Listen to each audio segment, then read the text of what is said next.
we're going to talk today about support departments and joint products. Alright, so we're going to do things like talk about what a support department is, how do we calculate rates for those, and how do we allocate those costs. Also, calculate departmental overhead rates and figure out a couple other things. Common costs are mutually beneficial costs. So it's easy to think about, you have a couple of different departments within a company. Maybe they make two different products, or you've got manufacturing and retail, something like that. But they use some common services like accounting, human resources, photocopies, whatever it is. There's some other separate departments that those departments use their services for, right? So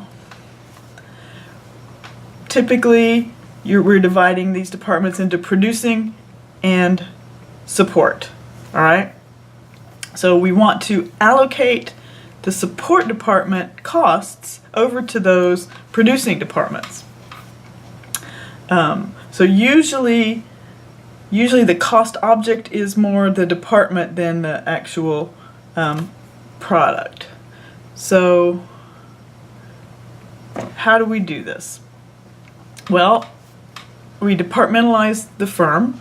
So we say, okay, there's accounting department, human resources department, photocopy department, power department, maintenance department.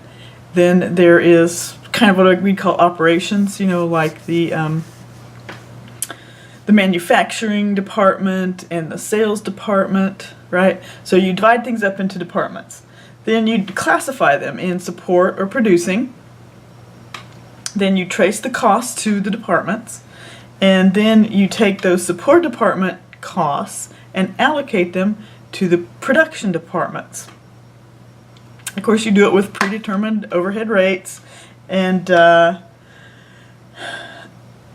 you go on and allocate the overhead of the individual through predetermined rates.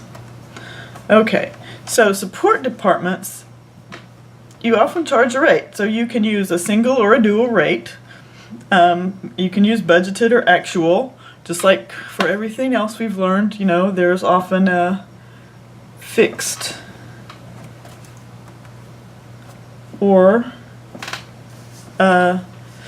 variable rates, right? So if you do a single rate, it's kind of like doing a plant-wide rate.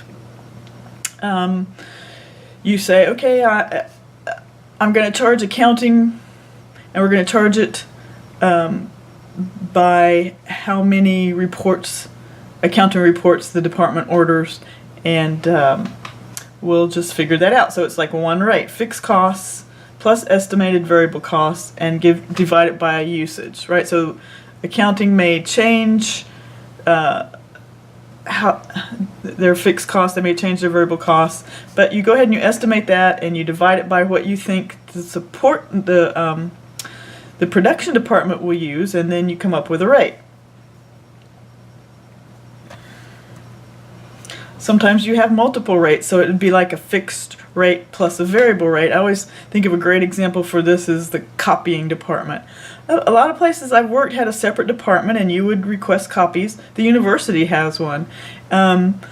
So they're going to assign you overhead or charges, or however you want to call it, based on some fix. In other words, they have to have a copy machine, they have to have some people who run them, and they're going to charge all the service department, all the production departments, some fee, per month for just existing. And then when you actually get copies made, they also charge you separate per copy.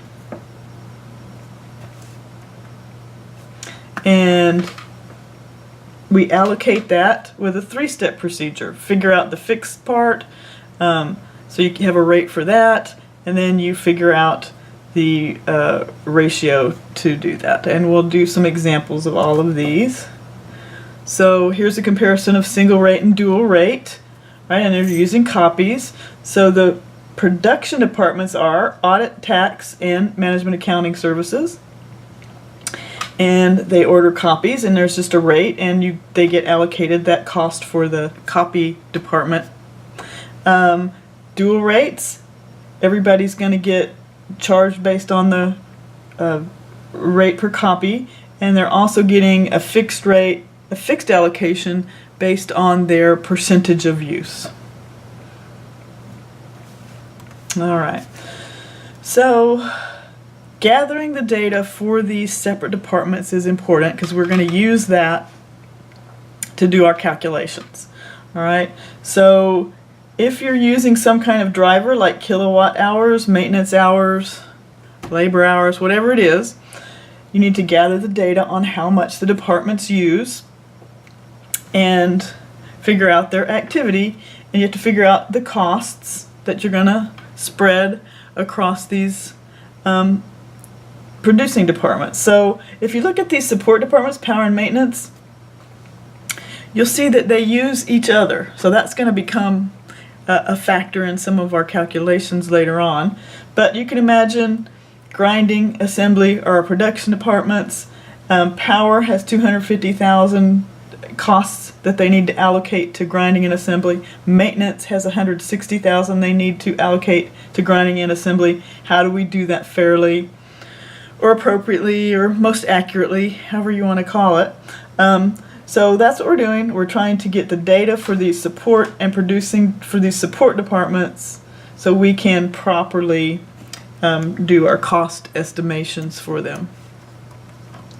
All right, so we're going to talk about these methods of allocating the support departments. But what I want to do is stop here because there's 3 methods, and I want to talk about those 3 methods all together in one video.